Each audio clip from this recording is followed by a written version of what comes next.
Hi, everybody. My name is Ben Baker, and we have a failure to communicate.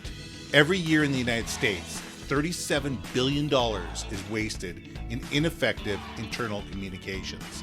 We want to help you fix that. But here's some stories that will give you some insights that will show you what is being done currently and how you can avoid them. We hope you find these valuable. We look forward to hearing from you. Years ago, somebody I know had a client that was an insurance company. It was actually his father in law. And his father in law had 132 different branches spread over Western Canada and needed pens for all of his branches. And they were all going to have the same logo. So it was really simple. It was ordering one pen and printing up hundreds of thousands of these and shipping it to a central warehouse.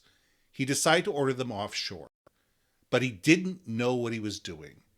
And he decided to get greedy. He got a pen sample, had it approved by the client, and then went out and shopped that same pen around and got it 10 cents cheaper.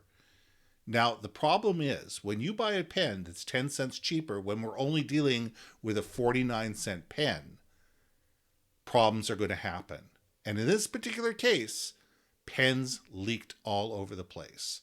But the problem was the person who is ordering the pens didn't know enough to either deal with the problem themselves, deal with ordering the pens themselves, and they didn't ask the questions of people in the office who had already been there, done that, and had figured out what the challenges were.